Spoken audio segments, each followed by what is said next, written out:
মৃদুভাষী Thaneswar Dutta sir Lilabari তিনিআলিৰ পৰা cycle কোবাই বালিজানলৈ আৰু নাহে। দত্ত ছাৰে পবিত্ৰ বৃত্তিৰ পৰা অৱসৰ ল'লে।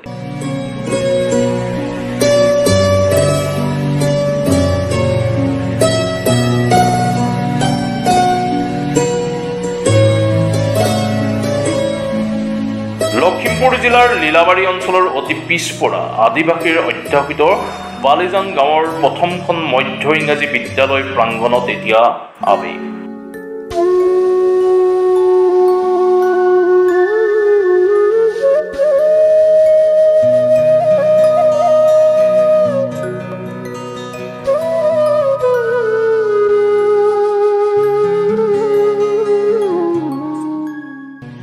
1984 চনতেই প্ৰতিষ্ঠা লাভ কৰা বালিজান চাহ জনজাতি মধ্য ইংৰাজী বিদ্যালয়ৰ প্ৰধান শিক্ষক গুৰু থানেশ্বৰ দত্ত ছাৰ আজিৰ চাকৰিৰ পৰা অৱসৰ গ্ৰহণ কৰিলে।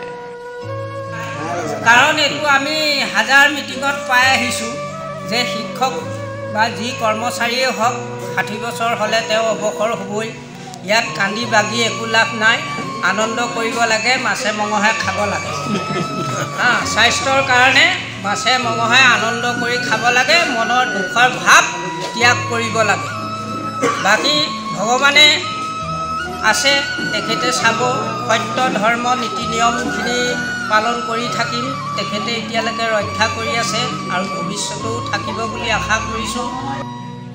1994 চনতেই ভেঞ্চাৰ প্ৰধান শিক্ষক হিচাপে বিদ্যালয়ত যোগদান কৰা দত্ত ছাৰৰ প্ৰচেষ্টাত 2013 বৰ্ষত প্ৰাদেশিকৃত বিদ্যালয়ৰূপে স্বীকৃতি হৈছিল বিদ্যালয়খন। বালিজান গাঁওবাসীৰ প্ৰতিটো কাম কাজতেই সহযোগ কৰা দত্ত ছাৰক প্ৰাক্তন ছাত্ৰ ছাত্ৰী, লখিমপুৰ জিলাৰ শিক্ষক সন্থা, বিদ্যালয়সমূহৰ শিক্ষকসকলৰ লগতে সদৌ অসম আদিবাসী ছাত্ৰ সন্থাৰ বিভিন্ন দল সংগঠনৰ বিষয়ববীয়াই আনুষ্ঠানিকভাৱে বিদায় দিয়াৰ পৰিলক্ষিত হয়।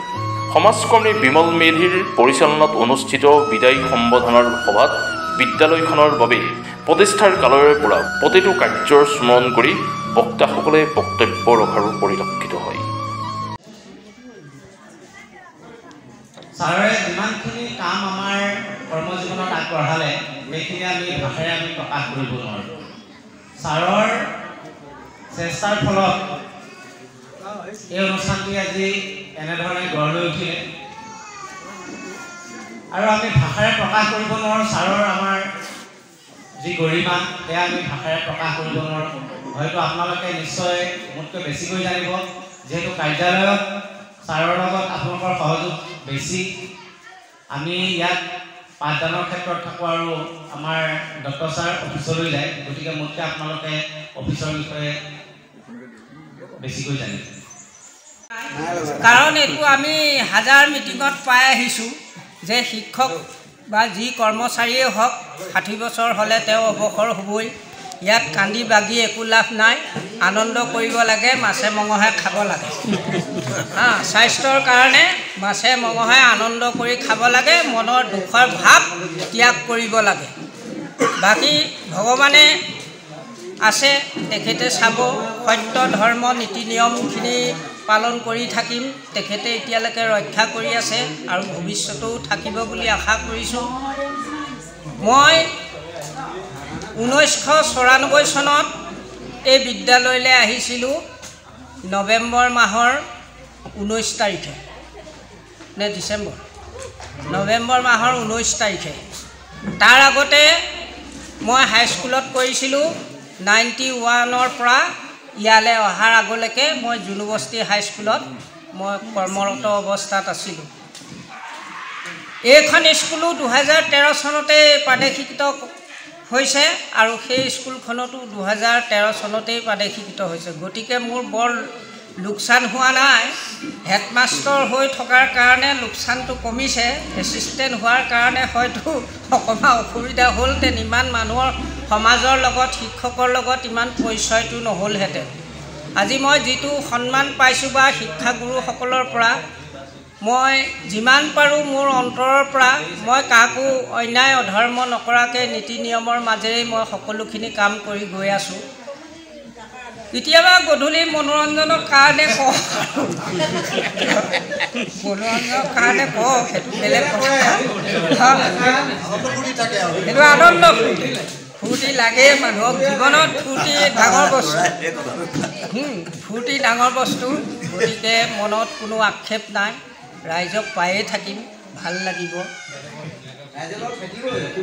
বিদ্যালয়খন মই যিমান পাৰোঁ মোৰ বাউণ্ডৰীটো আনোতে গাঁঠি ধন মই খৰচ কৰিলোঁ প্ৰায় 30,000 মান টকা নিজৰ পকেটৰ ঠিকাদাৰে দিম বুলি ক'লে পিছত টিকা উলিয়াই দিলে নাপালোঁ আৰু দুখো নাই এখন সামাজিক অনুষ্ঠানৰ কাৰণে বস্তু এটা আনি দিলে সেই পইচাটো ডাঙৰ বস্তু নহয় যিমান পাৰোঁ মোৰ দিনত মই কৰিলোঁ তথাপিও মোৰ কিছুমান লিংক আছে সৰ্বশিক্ষাৰ লগত যদি 100ৰ ওপৰ ল'ৰা ছোৱালী ইয়াত এডমিশ্যন দিব পাৰে মই 6 মাহৰ ভিতৰত মানে বিল্ডিং গ্ৰাণ্ট আনি দিব পৰা মোৰ ক্ষমতা আছে বা ক'ব পাৰিম সেইখিনিহে মই কৰিব পাৰিম মোৰ ক্ষমতাৰ ভিতৰত থকা যিমান পাৰোঁ ভৱিষ্যত বিদ্যালয়খন উজ্জ্বল হোৱাৰ কাৰণে চেষ্টা কৰিম আৰু মই যেনেকৈ বিদ্যালয়খন সুচাৰুৰূপে পৰিচালনা কৰিছিলোঁ কোনো শিক্ষকক অন্তৰত আঘাত নিদিয়াকৈ